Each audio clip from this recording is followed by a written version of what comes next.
For 32 years, Lloyd Bennett was a coaching fixture at the University of Miami. And as founder of Miami's track program, he literally built the team from the ground up. What people don't realize, when you start with nothing, it's not easy. Now, I go back to the days when we started with nothing. When Lloyd came, every program, you didn't have a scholarship to offer these kids. Eventually, the scholarships were offered to some of the great competitors.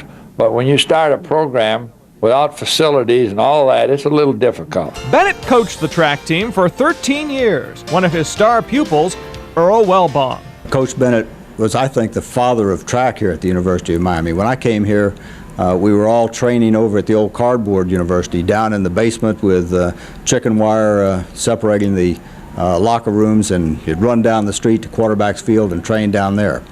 And the first year I was here in 1950, he spent most of his time, at least his spare time, developing the track here at the main campus. That was the year that they opened the main campus for the athletic facilities. They put in the track. He was down here making sure that the cinders went in right, and the cinders were properly rolled, and they were properly wetted down, and they were the proper gradation and size. He was a dedicated coach. He was a dedicated man to the University of Miami and to the students. But track was only one aspect of Bennett's contribution to Miami athletics. For 19 years, he coached the swimming team, producing 12 winning seasons, including the 1966 Southern Intercollegiate Championship. One of his swimmers was Ralph Johnson. He always had a smile on his face. He was always there when you needed him.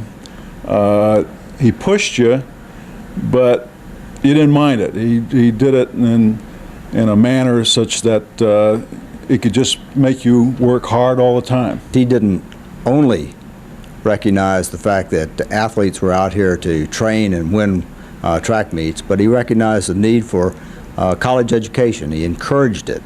He allowed us to work around schedules so that we could take courses that were necessary. If it hadn't been for Coach Bennett and his ability to give some track scholarships, many of us wouldn't have been able to get educations, much less law school or graduate school. So I think that perhaps, to my way of thinking, his greatest quality was his ability to recognize the need of students to be not only merely athletes, but student athletes, to get an education.